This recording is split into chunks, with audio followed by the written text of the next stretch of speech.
Je suis. Seigneur, je le dis de mes lèvres parce que ça vient de mon cœur. Je reconnais, je suis. Lorsque je dis je suis, j'engage mon esprit, mon âme et mon corps. Je suis. Alors, tu ne peux pas chanter ce cantique en étant morose. Non. Il faut être comme moi. Je suis. Alors, là où je trouve la sécurité, la sûreté, la protection, là où il pourvoit à mes besoins. Alors, à la maison, alors, est-ce que tu peux maintenant acclamer très fort pour que nous ayons la joie de notre maison? Alléluia. Gloire à Dieu. Et avant de prendre place, regarde ton voisin, dit, je suis venu dans la joie. Et la joie du Seigneur. Ce n'est pas la joie du monde. Vous savez, la joie du Seigneur ne bouge pas. Dieu est joyeux. C'est un Dieu joyeux. Donc sa joie ne bouge pas. La joie du monde peut bouger. Je peux être joyeux aujourd'hui à cause des circonstances de la vie.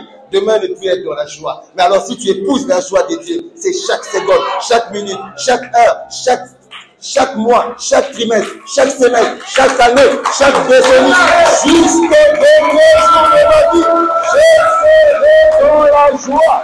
Je l'assume. Ce n'est pas une option, ce n'est pas des sentiments, c'est une décision. Je décide d'être dans la joie. Amen. Alléluia. Gloire à Dieu. Prends place. Alléluia. Et moi, je suis dans la joie de vous voir, de vous rencontrer. C'est une famille. Amen. Nous sommes dans une famille. Amen. Aujourd'hui, le Seigneur m'a mis à cœur, j'étais en train de méditer la parole. J'ai dit, Seigneur, quelle est la direction d'aujourd'hui? Qu'est-ce que tu veux? Qu'est-ce que tu as prévu? Quelle est la nourriture d'aujourd'hui? Alors, l'Esprit était en train de me dire, regarde un peu, qu'est-ce qui va arriver? Qu'est-ce qui va arriver? On va dire, qu'est-ce qui va arriver? Nous avons un grand rassemblement qui aura lieu la semaine prochaine, bien sûr. Alors, il a dit, est-ce que zoom là-dessus? Et le Seigneur m'a amené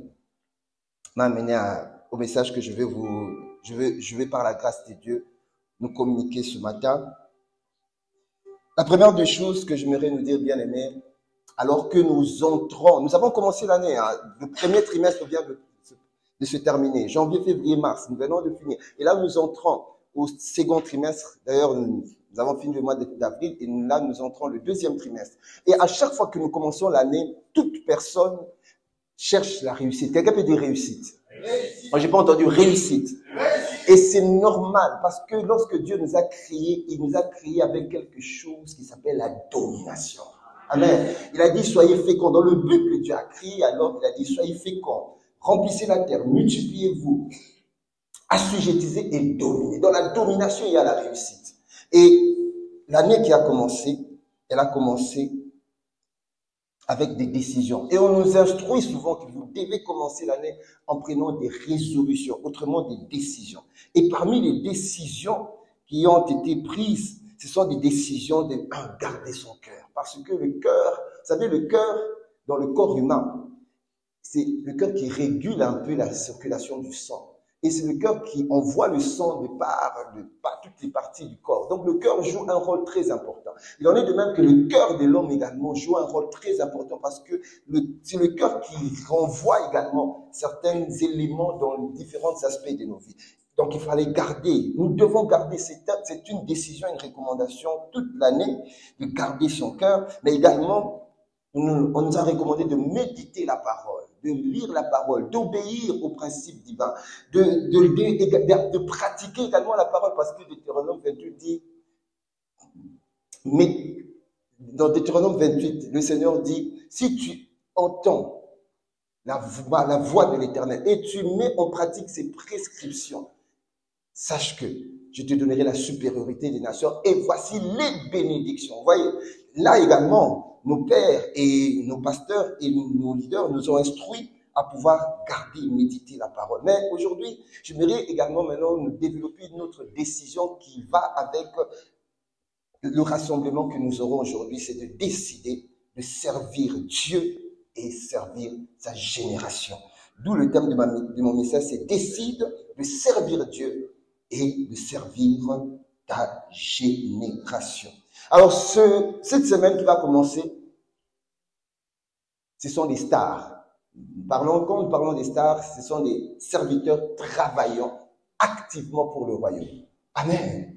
Nous aurons un rassemblement des serviteurs, un rassemblement des ouvriers, un rassemblement, nous les appelons des stars, des serviteurs. Amen. Et les serviteurs seront ensemble. Le Seigneur m'a dit, parle de serviteurs, parle du service, parce que la semaine qui va commencer, j'attends tous mes enfants qui ont décidé de donner de leur vie pour moi, de payer le prix, de servir aux intérêts du royaume des cieux. Alors nous bénissons Dieu parce que le Seigneur ne veut pas que nous soyons des dimancheurs. Ça, ce mot-là, c'est vrai que ce n'est pas dans le dictionnaire. J'ai eu ça de pasteur Yves.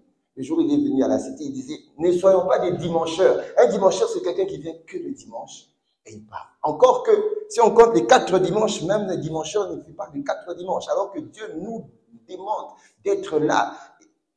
Ésaïe 66, verset 23, il dit dans sa parole, quand toute pleine lune et à chaque sabbat, à chaque pleine lune et à chaque sabbat, toute chair viendra. Donc il faut se déplacer, viendra se prosterner dans ma présence. C'est ce que dit le Seigneur. Alors, nous avons fait le bon choix. Et ce bon choix de ne pas être des dimancheurs, Dieu veut que nous puissions par contre être de ceux qui sont des serviteurs et servantes. Quelqu'un peut me dire amen. Alors nous allons lire quelques portions d'écriture. La Bible dit dans Apocalypse 5, verset 10. Je vais aller tout doucement. Tu as fait d'eux, ce qu'il a fait de nous, toi et moi, un royaume et des sacrificateurs pour notre Dieu, et ils régneront sur la terre. Alors je suis allé chercher la version Semeur.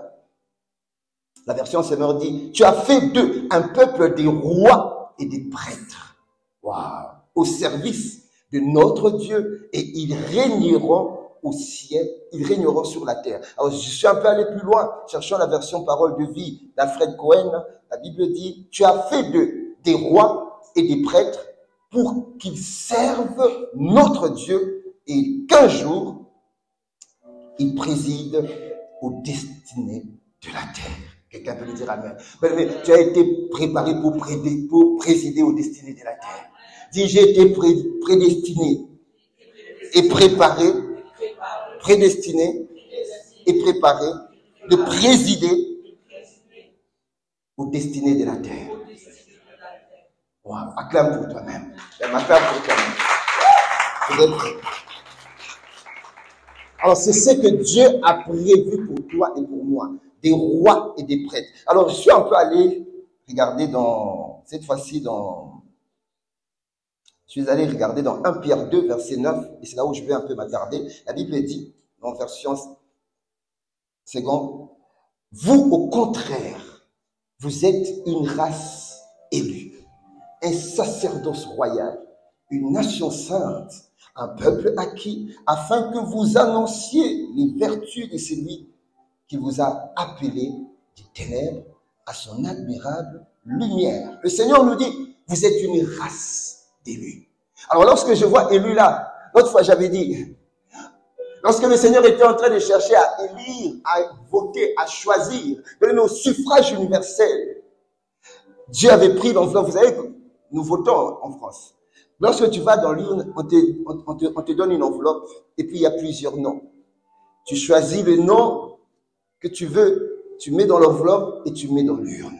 Mais laisse-moi maintenant te dire, tu fais partie de la race des élus. Dieu avait pris l'enveloppe. Il a pris la feuille où était écrit ton nom à toi. Il a dit, j'ai élu, j'ai voté, Dieu t'a choisi. Et il met dans l'urne pour te dire, c'est toi que j'ai choisi. C'est toi que j'ai élu. C'est toi, pas quelqu'un d'autre. Mais qu'est-ce que tu as fait? Ni tes capacités, ni tes compétences, ni ta force. Sur les 7,9 milliards d'habitants, que Dieu puisse te choisir. Sa main est entrée dans l'humanité, elle a été attirée. Alléluia. Seigneur, je mérite de dire merci. Comment ne pas te rendre pour m'avoir choisi parmi tant d'autres? Je n'ai pas fait rien pour que je sois choisi. Comment ne pas, comment, je n'ai pas fait quelque chose de spécial. Dans ma famille, tu m'as choisi. T'as fait de mon frère une nouvelle création. Comment? Je ne sais pas comment. Je ne peux pas comprendre pourquoi. Ça relève de ta souveraineté. Alléluia. Bien-aimé, tu n'as rien fait. Nous n'avons rien fait. Ce n'est pas, peut-être qu'on ne se rend pas compte que la main glorieuse du Créateur a voté ta vie.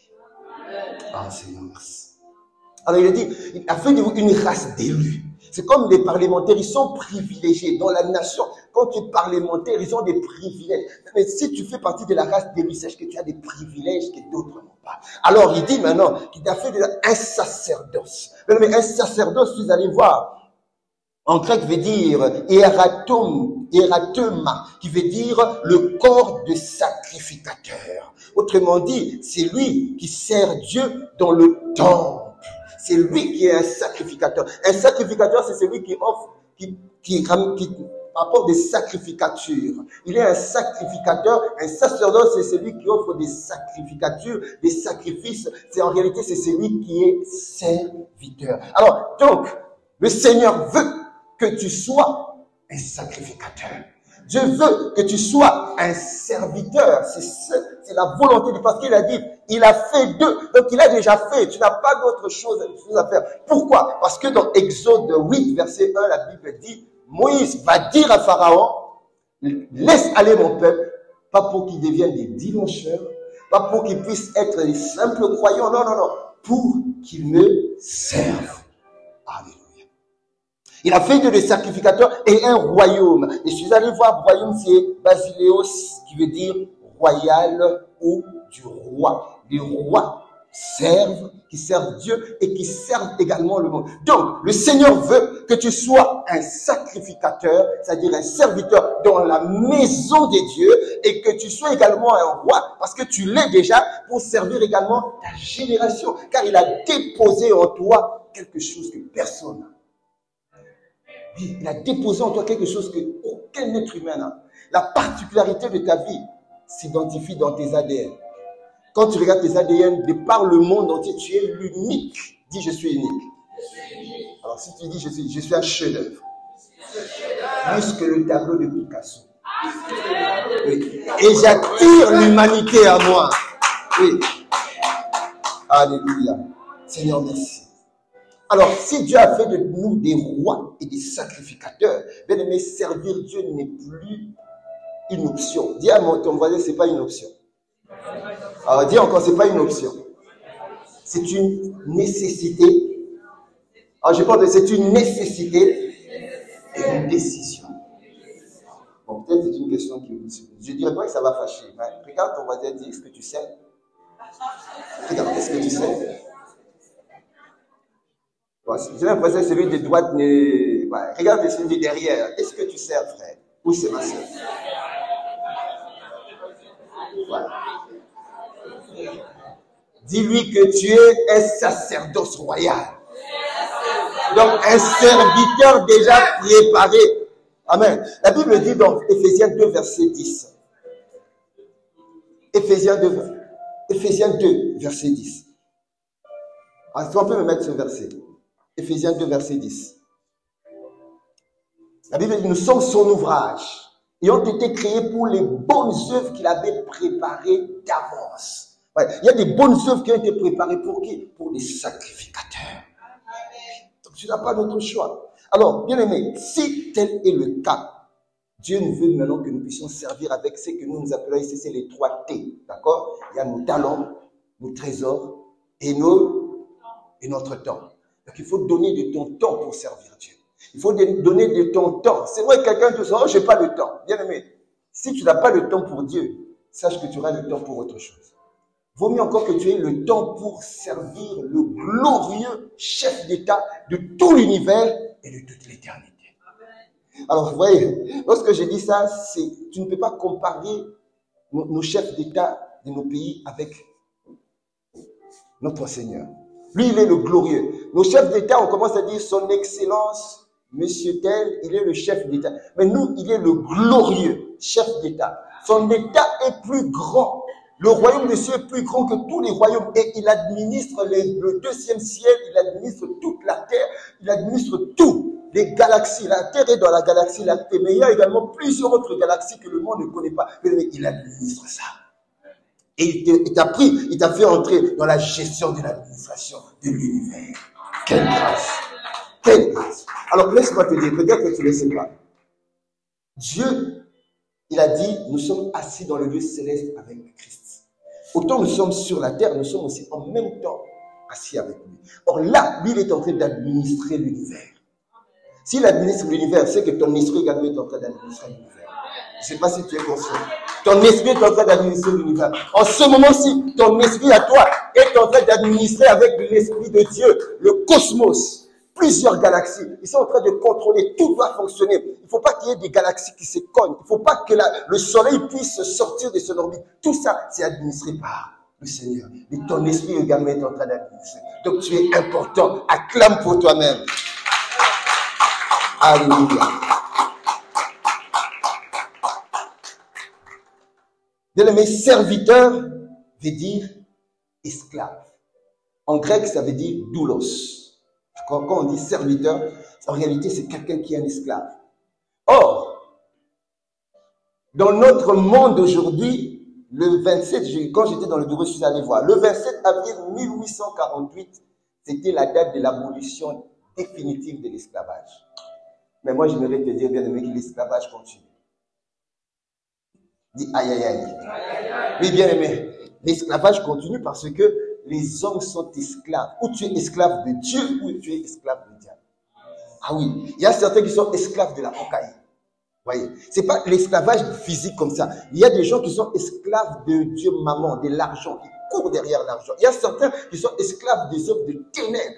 Il y a d'autres qui sont esclaves des œuvres de sectes ésotériques. Il y a certains qui sont esclaves de courir derrière des œuvres infructueuses. Par contre, toi et moi, nous sommes aussi esclaves. Nous sommes esclaves de Jésus. Je suis esclave de la bonté. Je suis esclave de la paix. Je suis esclave de l'amour. Je suis esclave de la joie. Tu dois être esclave de la joie. Aujourd'hui, le jour dominical, nous devons être des esclaves de la joie. Amen. Parce que je suis dans la joie. Nous devons être des esclaves. J'assume que je suis esclave de Jésus. Alors, est-ce que tu peux dire à ton voisin, moi aussi j'assume? Non, il ne faut pas avoir peur, hein. N'aie pas peur de ce mot-là. J'assume que je suis esclave, mais de Jésus. Si tu assumes que tu es esclave de Jésus, acclame le Seigneur.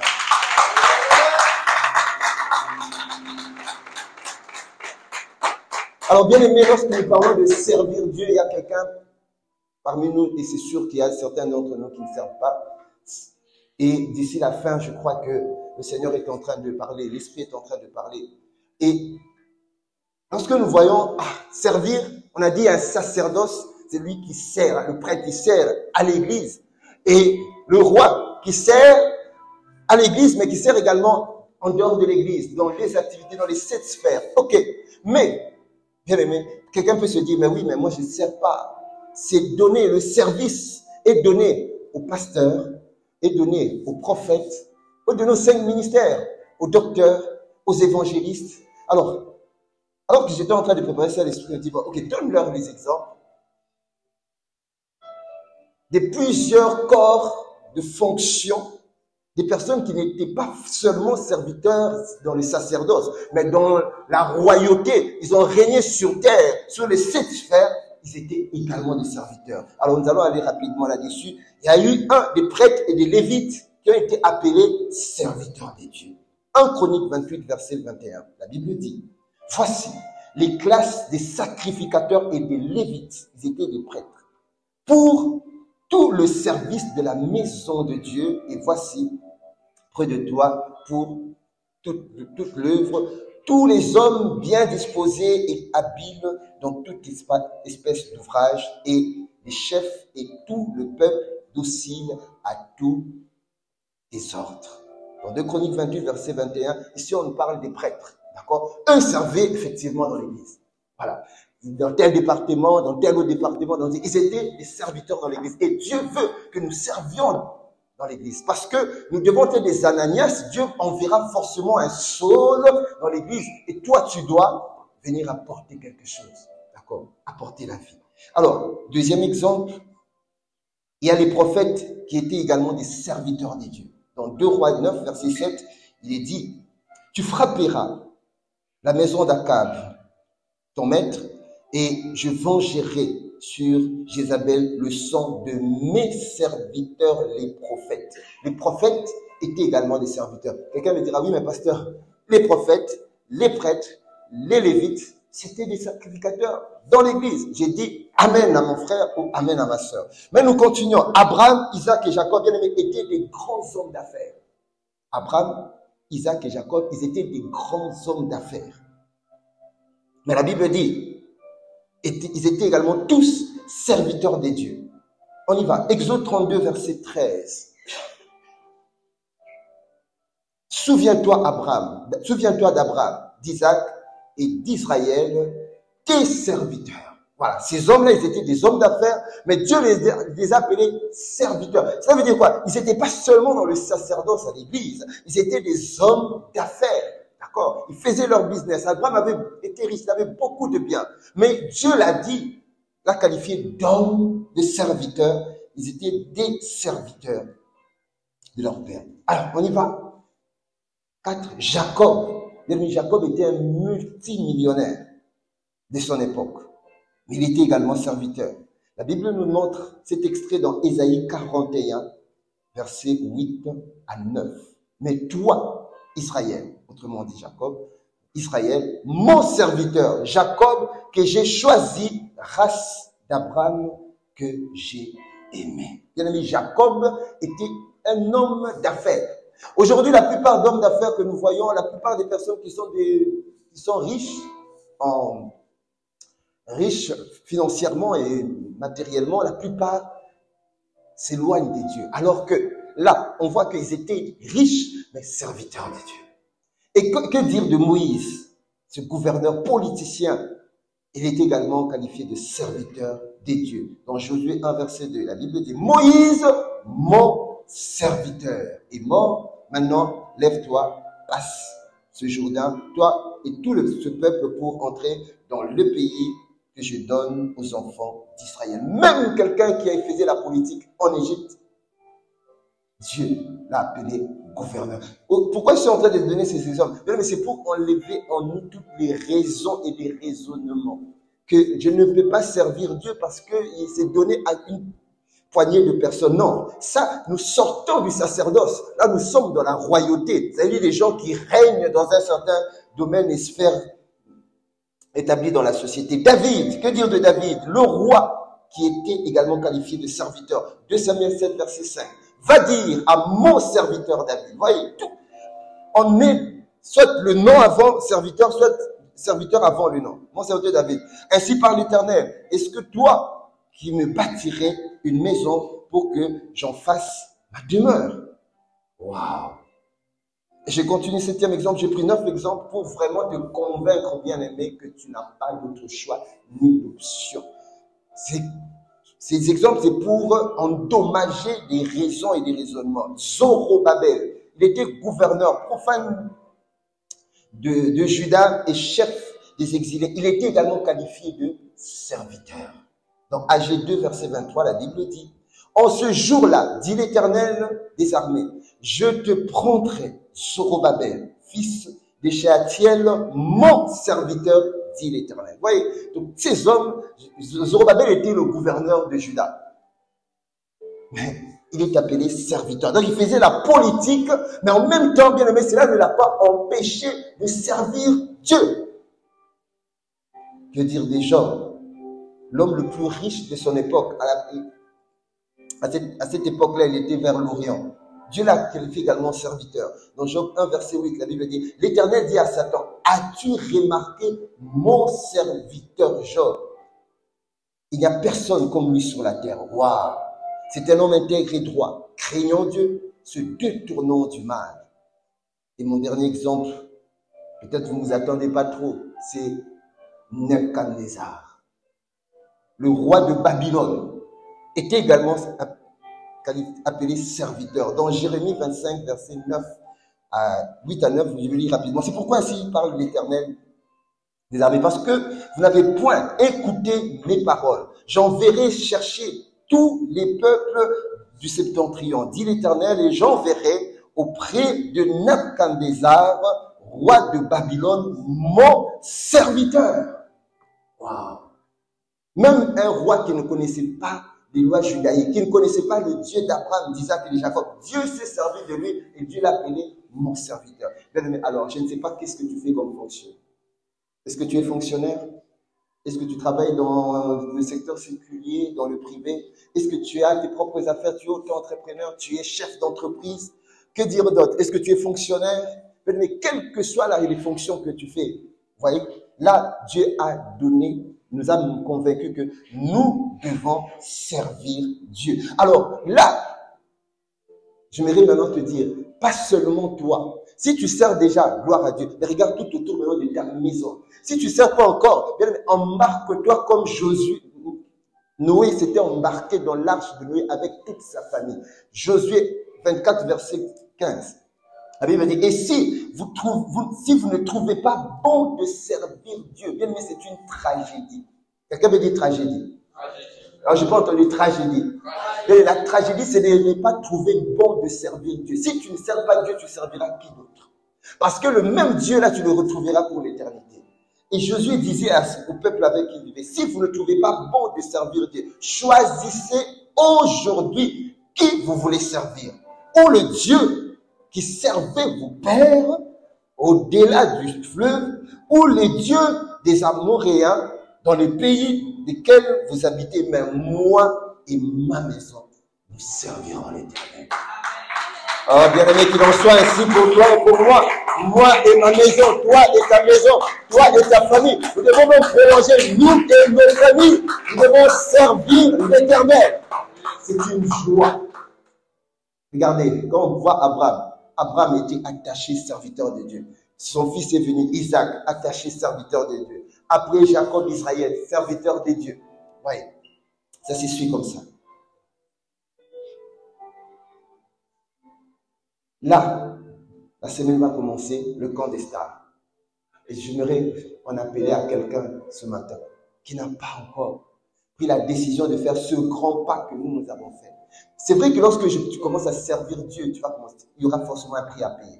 Parce qu'on a dit qu'un serviteur, c'est un doulos, un esclave. Quand tu es esclave, tu n'as plus ta liberté. Quelqu'un me dit aïe aïe aïe. Oui, parce que l'esclave est celui qui obéit à son maître. Alors, il y a une question que Dieu a posée, mais ce n'est pas moi, d'accord? Ce n'est pas moi, dans Matthieu 20, verset 3, et nous allons le lire, verset 5 à 6. C'est vraiment Dieu, hein, c'est pas moi. Pour ceux qui sont là, mais qui n'ont pas encore pris la décision. La Bible dit, il sortit, c'était le maître qui était en train de donner du travail. Il sortit au troisième heure. Il en vit d'autres qui étaient sur la place sans rien faire. Il sortit de nouveau vers la 6e heure et vers la 9e heure. Il fit de même. Étant sorti vers la 11e heure, il en trouva d'autres qui étaient sur la place. Et il leur dit, pourquoi vous tenez-vous ici tous les jours sans... Alors, j'ai pas entendu sans.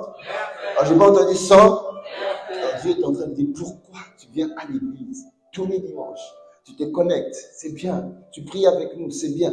Mais tu ne fais rien. Pourquoi? Vous tenez-vous à l'église, vous tenez-vous dans des plateformes qui sont mises en place, mais vous ne faites rien. Ça, c'est Dieu qui le dit. Mais tu dois faire quelque chose. Tu dois faire quelque chose. Amen. Et n'oublie pas, pourquoi tu dois faire quelque chose? Parce que tu ne t'appartiens pas. Dis, je ne m'appartiens pas. Alors, j'ai pas entendu, je ne m'appartiens pas. Il est dit dans 1 Corinthiens 6, verset 20, car vous avez été rachetés à un grand prix, glorifiés dans Dieu, dans votre corps et dans votre esprit, qui appartiennent à Dieu, qui appartiennent à Dieu. Alors, je vais dire qui appartiennent à Dieu. Vous savez, je suis allé regarder la définition de racheter. Racheter, c'est acheter ce qu'on a vendu ou ce qui a été vendu. Ok, j'ai cette bouteille, c'était à moi, je l'ai vendue et puis je pars racheter la bouteille. Bien aimé, quand je rachète la bouteille m'appartient. La bouteille n'a pas le droit de dire non, à partir d'aujourd'hui, je suis fâché, j'aimerais être un peu indépendant. Impossible, je t'ai acheté, je te ferai ce que je veux, comme je veux et quand je veux. Bien aimé, nous sommes des esclaves. Tant que nous avons accepté Jésus, nous sommes devenus des esclaves et des prisonniers. Paul a dit, je suis esclave et prisonnier de Christ. Tu n'as plus le droit de dire que non, voilà, je veux faire comme je veux. Je suis né de nouveau, mais je ne vais pas servir. Bien aimé, c'est un désordre. Amen. Alors, pourquoi servir Dieu est un bénéfice pour ta vie? C'est ce que nous allons voir. Nous allons voir rapidement 5 points. Pourquoi servir Dieu est un bénéfice pour ta vie? C'est là où tu vas voir l'importance du fait que tu dois servir Dieu. Mais c'est une nécessité, ce n'est pas une option. La nécessité, c'est-à-dire je n'ai pas d'autre choix, je suis obligé.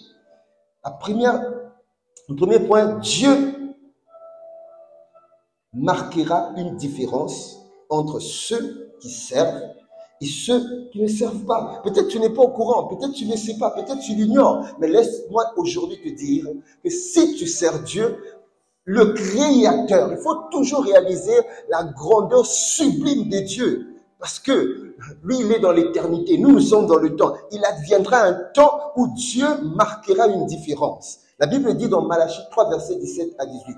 Alors, ceux qui craignaient l'Éternel se parlèrent l'un et l'autre. L'Éternel fut attentif et il écouta. Et un livre de souvenirs fut écrit devant lui pour ceux qui craignaient l'Éternel et qui honoraient son nom. Ils seront à moi, dit l'Éternel des armées. Ils m'appartiendront le jour que je prépare. J'aurai compassion d'eux, comme un homme a compassion de son fils qui le sert. Et vous verrez de nouveau. Quelqu'un me dit, vous verrez de nouveau la différence entre le juste et le méchant, et entre celui qui sert Dieu et celui qui ne sert pas Dieu. Mais c'est Dieu qui l'a dit. Le livre de Malachie, nous avons l'habitude de lire ici. La plupart nous connaissons Malachie, là où nous disons apportez dans la maison du trésor, vous dites mais là, Malachie nous révèle un avertissement qui relève de ceux qui ne servent pas. Il a dit, il y aura une différence, attention. Au ciel, il y aura une différence. Dieu va mettre ceux qui servent, ceux qui ont servi à côté, et les autres de l'autre côté. Mais la première différence déjà de la distinction, c'est ceux qui ont été sauvés, qui ont reçu Jésus-Christ comme leur Seigneur et Sauveur, et ceux qui ne l'ont jamais reçu. Ceux qui ont reçu Jésus comme leur Seigneur et Sauveur, le jour où ils quittent la terre, ils vont au ciel. Ceux qui n'ont pas reçu Jésus, ils vont en dessous et dans le GN, dans le lieu de tourment. Et après, maintenant, pour tous ceux qui sont avec lui, il fera également une différence. Bien aimé, je prie que tu sois du côté de la team où Dieu dit, ils m'ont servi lorsqu'ils étaient sur la terre. Bien aimé, ce temps-là viendra. Voilà pourquoi le psalmiste disait, apprends-moi à compter mes jours. Apprends-moi à compter mes jours. Je suis un pèlerin dans ce monde troublant, je suis un passage. Un jour, je retournerai. Ce jour-là, quand tu retourneras, il vaut mieux que tu sois du bon côté de la team de ceux qui étaient mes esclaves. D'accord? Ceux qui ont assumé ce mot esclave de Jésus sur la terre. Amen. Alors, il n'y a pas seulement Malachie qui nous a lancé l'avertissement de pouvoir servir Dieu, d'attirer notre attention pour ceux qui ne servent pas. Il y a également le prophète Ésaïe dans Ésaïe 56, verset 11. C'est vrai que je n'ai pas donné ce verset, si la régie peut être, en tout cas c'est 56, verset 11, il est dit, et sont-ils des chiens voraces, insatiables, ce sont des brebis qui ne savent rien comprendre. Tous suivent leur propre voie. Ça veut dire, ils ne regardent pas l'intérêt de Dieu, ils ne servent pas Dieu, ils courent vers leur propre voie, ils courent vers leur propre business, ils courent leur propre mariage, ils courent leur propre intérêt. Tout ce qui est à moi, qui ne relève pas de l'intérêt de Dieu, c'est là où les gens courent. Chacun selon son intérêt jusqu'au dernier. Il y aura une différence, bien aimé. Alors, deuxième bénéfice de pouvoir servir Dieu, c'est que Dieu prendra soin de toi. Dieu prendra soin de te protéger. Lorsque tu sers Dieu, bien aimé, Dieu va s'engager lui-même de pouvoir te protéger. Matthieu 8, versets 24 à 26. Et voici, il s'éleva sur la maison une si grande tempête que la barque était couverte par les flots. Et lui, il dormait. Mais le Seigneur est au travers de toi par le Saint-Esprit. Amen. Il y aura des tempêtes qui vont arriver. Tant que tu le sers, tant que les disciples avaient décidé, le collecteur d'impôts avait décidé de quitter son bureau de finances, Matthieu, pour suivre Jésus et servir. Le pêcheur avait accepté de quitter son business de pêche, Pierre, pour servir et suivre Jésus. Il y avait un religieux, André, il avait quitté la team de Jean-Baptiste pour venir servir. Mais ils étaient avec le créateur de la tempête. Et lorsque la tempête est venue, la tempête s'est inclinée. Il a dit, Sa Majesté, je me suis trompé de barque. Amen. Il a dit, je vais aller me localiser ailleurs, pas sur cette barque. Amen. Quelles que soient les circonstances, tant que tu donnes ta vie à Christ, mais tu as la haute sécurité que le monde n'a pas. Même la CIA n'a pas cette sécurité que tu as. Amen. Et ça, c'était les disciples. Mais regardez Paul. Paul également était sécurisé, hautement sécurisé dans Actes 27, verset 21 à 23, parce qu'il avait choisi de servir Dieu dans sa génération. On n'avait pas mangé depuis longtemps. Pour l'histoire, c'était que Paul était en train d'aller, on était en train de l'amener pour aller à Rome. Et le bateau était cassé. Il y a eu un naufrage. Alors Paul, debout au milieu d'eux, leur dit, mes amis, il aurait fallu m'écouter et ne pas quitter la Crète, afin d'éviter ces dommages et ces pertes. Mais maintenant, je vous invite à prendre courage, car aucun de vous ne perdra sa vie. Pourquoi? Seul le bateau sera perdu. En effet, un ange de Dieu auquel j'appartiens et que je sers, vous voyez, m'est apparu cette nuit. Mais tout le navire, et le matelot, et le chef du navire, et tous, ils étaient sous la haute protection derrière Paul. Nul n'était Paul, tous seraient morts. Donc, tu es la protection même de ta famille. Tu ne peux pas savoir que même au travail, tu es de la protection de tes collègues de travail. Tu es la protection de ceux qui habitent tout autour de toi. Il y a une haute protection et sécurité que Dieu déploie par ses anges. Il y a un cercle, je ne sais pas de combien de kilomètres, qui est établi de là où tu habites, de sorte qu'aucun démon, quelle que soit l'armée qui peut venir, ils vont trouver toute une armée qui te protège et qui te garde, qui veille sur toi. Alléluia. Seigneur, accorde-nous cette grâce de comprendre cela. Et si nous comprenons cela, bien-aimés, cela va nous faciliter de pouvoir savoir comment marcher. Que dire, bien-aimés, de Shadrach, Meshach, Abednego dans Daniel 3, versets 16 à 18 et dans verset 26, rapidement, c'était que ces trois hommes n'avaient pas voulu s'incliner devant Nebuchadnezzar. Ils avaient refusé de manger, de se prosterner devant cette statuette. Alors, ils ont été jetés dans la fournaise. En ayant été jetés dans la fournaise, la Bible dit, il y avait parmi un quatrième homme qui avait un visage comme le Fils de l'homme. C'était Jésus qui était avec eux pour les protéger. Pourquoi? Parce qu'ils étaient les serviteurs de Dieu. Mais je déclare et décrète, quelles que soient les circonstances que tu vivras, quel que soit là où tu seras, la haute protection divine t'accompagne. Veille sur les anges. La Bible dit, l'ange de l'Éternel campe sur les justes, les arrache du danger. Ouais. Seigneur, merci. Dieu le fait parce qu'il t'aime. Il le fait parce que tu as choisi la bonne part. Bénéfice 3, c'est que ton service pour Dieu, écoute maintenant, remplira les pages de ton livre de souvenirs. Ton service pour Dieu. Lorsque tu es en train de servir Dieu, laisse-moi te dire que ce n'est pas en vain. Tu crois que ton service pour Dieu est en train d'aller en... Non, non, non, non, non. Parce que le royaume des cieux a des livres aussi. Quelqu'un dit le royaume des cieux a des livres.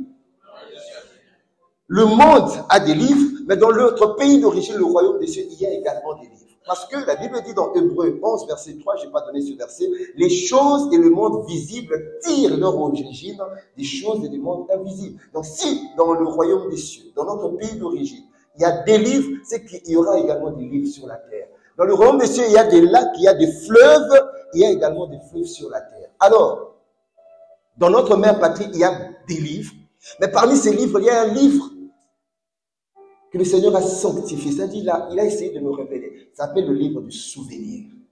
Dans Malachie 3, verset 16, la Bible dit, « Alors, ceux qui craignaient l'Éternel se parlèrent l'un et l'autre. L'Éternel fut attentif et il écouta. Et un livre de souvenirs fut ouvert devant lui pour ceux qui craignent l'Éternel et qui honorent son nom. » Mais dans ce livre-là, qu'est-ce qui est écrit? Dans ce livre-là est écrit toutes les bonnes œuvres que tu fais lorsque tu es en train de servir Dieu sur terre et dans ta génération. Voilà pourquoi il ne faut pas prendre. Parce qu'il adviendra un moment, lorsqu'il s'agira de passer devant le tribunal de Christ, lorsqu'il s'agira de la récompense, c'est ce livre-là que Dieu va ouvrir. Alors, combien de pages as-tu écrit? Combien de chapitres sont écrits? C'est maintenant. C'est maintenant. Car on ne sait pas ni l'heure ni le temps auquel tu peux être rappelé à ça. Seigneur. Ne prends pas, je t'en supplie, avec légèreté ces paroles que le Seigneur nous envoie. Quelqu'un peut me dire un bon Amen. Alors ces œuvres-là, bien aimés, c'est ce que tu es en train de faire pour faire avancer le royaume. Lorsqu'on dit allons évangéliser, bien aimés, ne reste pas chez toi. Ça fait partie des œuvres qui vont être écrites. Je dis toujours, les caméras du ciel ne brûlent pas. Tu peux dire à ton voisin, les caméras du ciel ne brûlent pas.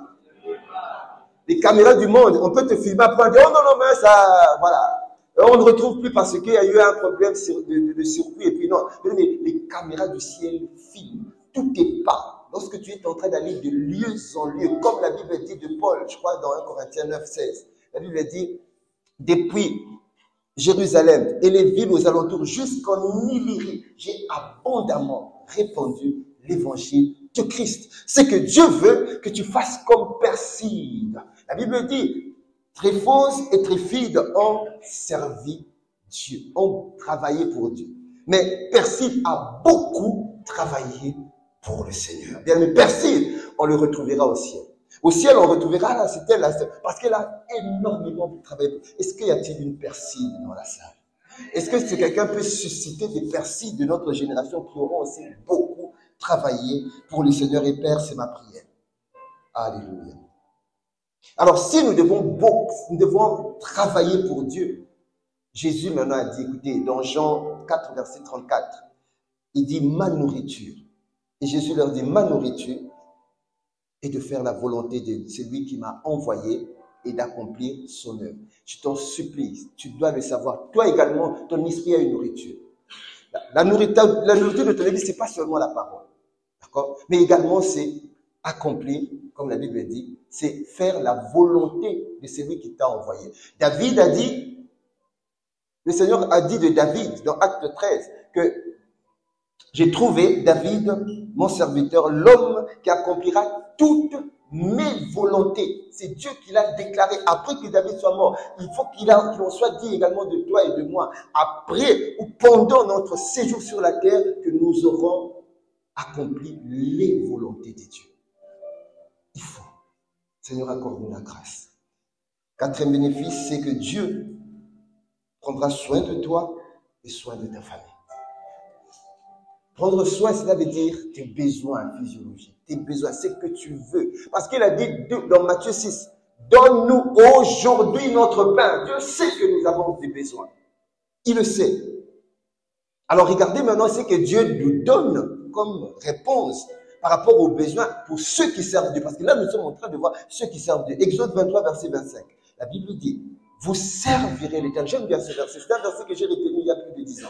Vous servirez l'Éternel. Il bénira votre pain et vos eaux. Pourquoi? Non, il commence d'abord vous servirez. Et maintenant, il dit, voilà, voici les conséquences. Voici le bénéfice de ceux qui servent. Vous servirez l'Éternel. Et puis, il dit, il bénira votre pain et vos eaux. Donc, tes pains et tes eaux, c'est la source de tes revenus qui te procurent, c'est qui te permet de satisfaire tes besoins seront bénis. Sera béni. Et puis il a dit, il éloignera maintenant de toi. Il bénira ton pain et tes eaux. Et de deux, il éloignera de toi toute maladie. Alors, est-ce que tu sais pourquoi Dieu va éloigner la maladie? Dieu éloignera de toi la maladie parce que Dieu a un peuple nombreux qu'il doit récupérer. Alors, comment est-ce que Dieu peut te laisser malade alors qu'il y a un peuple nombreux? Parce que c'est pas tout le monde qui est d'accord pour sortir, pour aller chercher les âmes. C'est pas tout le monde qui a à cœur le battement dans son cœur sur le battement du cœur de Dieu. Parce que le battement du cœur de Dieu, c'est que quiconque ne périsse pas. C'est ça, Dieu dans son cœur, il est un père, il veut que sa créature puisse devenir ses enfants et passer l'éternité. Alors si toi tu entres dans le battement, dans le fardeau de Dieu, tu épouses le fardeau de Dieu, bien aimé, Dieu ne te laissera pas. Je te rassure qu'il ne te laissera pas. Il ne te laissera pas. Voilà pourquoi, deux fois lorsque nous marchons, nous évoluons, c'est vrai, nous sommes des humains, on peut être inquiets par rapport à une telle situation, telle situation. Et il dit dans Matthieu 6, verset 25 à 27, j'ai beaucoup aimé, alors que j'étais en train de préparer le message, il dit, mais c'est pourquoi je vous dis, ne vous inquiétez pas pour votre vie. Cette phrase, des fois, va à l'encontre de la réalité que nous vivons. Des fois, nous nous inquiétons. Seigneur, il y a des choses que je ne vois pas. Il y a des choses que je m'attends, je n'ai pas encore reçues. Il y a des choses que je m'attends, que je n'ai pas encore pu recevoir. Je ne vois pas encore la lumière à l'horizon. Dieu dit, ne vous inquiétez pas de votre vie, de ce que vous mangerez, ni de votre corps. C'est que tu vas t'habiller, bien-aimé, ne t'inquiète pas. Dis à ton voisin, ne t'inquiète pas. Oui, dis encore, ne t'inquiète pas. Je sais pourquoi je dis ça, je dis encore, je ne t'inquiète pas. Parce que nous avons souvent l'habitude de nous inquiéter. Or, lorsque nous nous inquiétons, nous effaçons un verset dans Psaume 23, verset 1. L'Éternel est mon berger, Voilà, tu vois, ton inquiétude est une gomme pour aller effacer ça. Par la grâce de Dieu, tu n'effaceras pas au nom de Jésus. Dernier bénéfice 5, c'est que le service de la grande commission fera de toi un homme privilégié dans le royaume. La grande commission, le service de la grande commission fera de toi un homme privilégié dans le royaume. Alors, je vais rapidement aller sur un schéma que le Seigneur m'a donné au cours de la semaine, alors qu'on était venu le vendredi pour prier ici. Le vendredi, nous étions là pour prier. Amen. Et le Seigneur me disait, écoute, mon souhait à moi et mon souci, c'est que les âmes retournent à la maison. Et ces âmes-là sont des Adams. Les Adams, on les voit dans Éphésiens 2, verset 12. Dans Éphésiens 2, verset 12, la Bible dit, et nous étions sans Christ, privés du droit de cité en Israël, étrangers aux alliances de la promesse, sans espérance et sans Dieu dans le monde. Il faut maintenant que Éphésiens 2, verset 12 passe maintenant à Jean 1, verset 12. Vous voyez, c'est un peu facile à retenir. Éphésiens 2, verset 12, la Bible dit, nous étions sans Christ, privés du droit de cité en Israël, étrangers aux alliances de la promesse, sans espérance et sans Dieu. Maintenant, on puisse passer à Jean 1, verset 12, dans la Bible dit, à ceux qui l'ont reçu, à ceux qui ont crié en son nom, il leur a donné le pouvoir de devenir enfants de Dieu, lesquels sont nés ni de la volonté de la chair, ni de la volonté de l'homme, ni du sang, mais nés de Dieu. Donc, il faut qu'il y ait des âmes qui sortent des Adams, sortent des radars du royaume de ténèbres, dans Éphésiens 2, verset 12, pour paraître dans les radars du royaume des cieux, deviennent des nouvelles créations. Mais comment cela se fait? Il y a quelque chose maintenant qui s'est fait. Maintenant, Jean 5, verset 17, la Bible dit, mon Père agit, moi aussi j'agis. Parce que Dieu agit par le Saint-Esprit. Rappelez-vous, dans 1 Jean 12, c'est le Saint-Esprit qui nous donne le pouvoir aux hommes de devenir enfants de Dieu. Et maintenant, il dit, mon Père agit, moi également j'agis. Mais comment le Père agit pour que Éphésiens 2, verset 12 passe à Jean 1, verset 12? Amen. Dieu agit dans Romains 8, verset 34. Est-ce qu'on peut mettre ce verset? Parce qu'il a dit, le Père agit, moi aussi j'agis. Maintenant, nous allons voir comment est-ce que le Père agit pour que Éphésiens 2, verset 12, passe à Jean 1, verset 12. Et comment est-ce que nous également nous agissons? Parce que la Bible dit, mon Père agit, moi aussi j'agis. Comment le Père agit et comment nous agissons? Romains 8, verset 34, la Bible dit, qui donc, qui les condamnera? Christ est mort, bien plus. Il est ressuscité. Il est à la droite de Dieu. Il fait quoi? Ah, j'ai pas entendu. Non, j'ai pas entendu. J'ai pas entendu. J'ai pas entendu. J'ai pas entendu. J'ai pas entendu. Alors, est-ce qu'on peut le dire mieux que ça? Voilà. Mon Père agit. Il agit quoi? Il intercède. La Bible dit, moi aussi, j'agis. Moi aussi, j'agis maintenant dans Habakkuk 1, verset 2. Habakkuk 1, verset 2. On y va. J'étais à mon poste. Voilà ce que toi, tu dois faire. Serviteur, j'étais à mon poste. Je me tenais sur la tour de prière pour servir et je veillais. Voilà. Toi aussi, tu dois agir. Mais si le Seigneur agit dans l'intercession, maintenant, Ésaïe 62, verset 6. Parce que nous faisons, le Père agit, moi aussi j'agis. Ça va aller de parallèle. Ésaïe 62, verset 6. La régie, gloire à Dieu. Sur tes murs, Jérusalem, j'ai placé des gardes. Des gardes ne sont pas là, je dis, bien pour dormir. Les gardes sont là pour servir. Ils ne se tairont ni jour, ni nuit. Vous qui l'a rappelé au souvenir de l'Éternel. Point de repos pour vous. Bien aimé, sur la tour, Dieu a placé des serviteurs. Amen. Il a placé des... Alors, la finalité, le Père agit, moi j'agis, le Père agit à l'intercession. Moi également, je suis à mon poste. Je suis à mon poste, je me tiens sur la tour et je veille en travaillant pour lui, pour une seule finalité. 1 Timothée 2, versets 3 à 4. C'est ça. Vous verrez que autant le travail que fait le Père. Et le travail que, alors quand on dit le Père agit, c'est Jésus. Là on a parlé de Jésus parce que le Fils, le Père, le Fils, le Saint-Esprit sont un. Donc quand on parle du Père, on voit aussi Jésus qui intercède. Et maintenant, dans 1 Timothée 3, verset 3, il faut qu'il dirige bien sa maison et qu'il tienne... Non, c'est pas ça. Oui, c'est ça. Cela est bon, verset... Cela est bon et agréable devant Dieu, notre Sauveur, on y va, qui veut que tous les hommes soient sauvés et parviennent à la connaissance de la vérité. Si le Père agit, moi aussi j'agis en travaillant pour lui, c'est pour cette finalité. Que tous les hommes soient sauvés. Alléluia. Gloire à Dieu. Tu vas te tenir debout.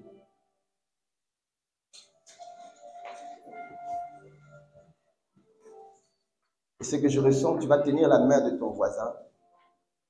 Rien de kerebosia, paro prekita baro, rekita seketerebos, erandoria.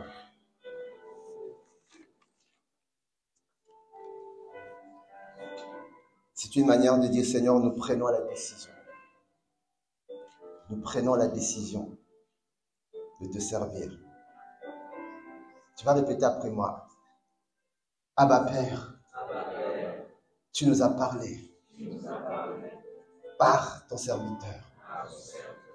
Nous prenons la décision, en étant unis, main dans la main, l'expression de l'unité. Nous décidons, par ta grâce, de te servir, d'être des stars, des serviteurs, travaillant activement, pas mollement, mais activement pour le royaume, pour faire avancer tes desseins et pour accomplir ce pour lequel tu nous as appelés. Alors accorde-nous la grâce de le faire avec joie, parce que nous avons décidé d'assumer notre position d'esclave. Nous te disons merci, parce que c'est ta volonté que nous soyons des serviteurs. C'est ta volonté que nous puissions servir aux intérêts du royaume des cieux. C'est ta volonté, comme l'a dit Jésus, à l'âge de 12 ans. Ne savez-vous pas que je suis en train de faire les affaires de mon Père? Fais de nous des hommes et des femmes d'affaires du royaume. Pour ta seule gloire. Dans le nom de Jésus. Amen.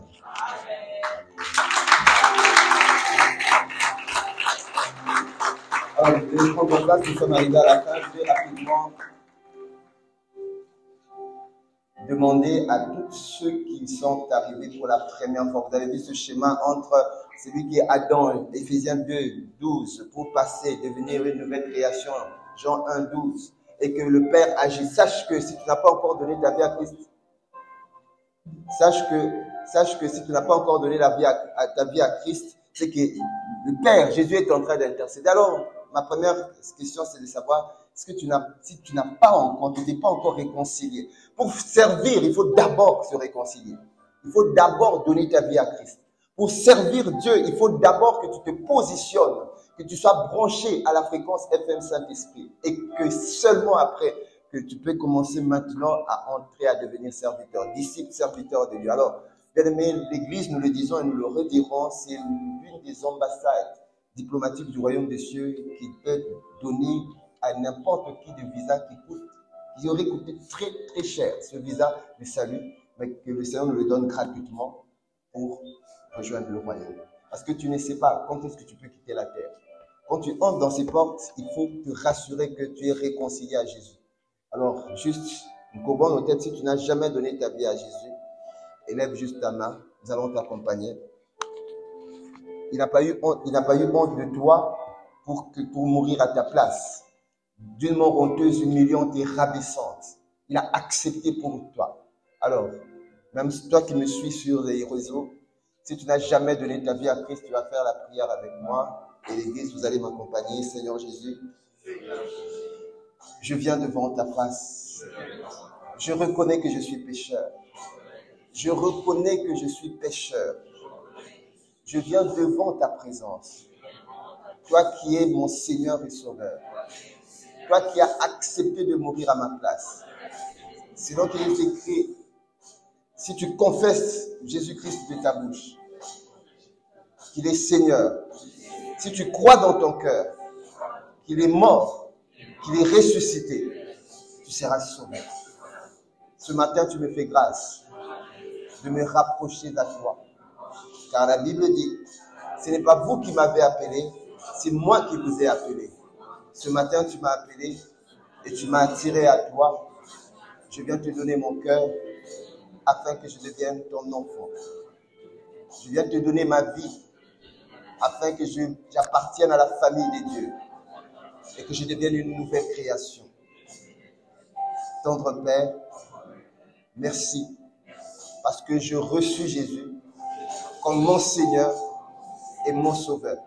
Je te fais ma propriété privée et je deviens ta propriété. Je deviens ta propriété. Et tu es mon propriétaire. Et ma vie m'appartient totalement à toi. Tu deviens une nouvelle création. Merci pour le Saint-Esprit qui habite en moi. Merci pour le Saint-Esprit qui vient prendre la place dans mon cœur et habiter éternellement en moi.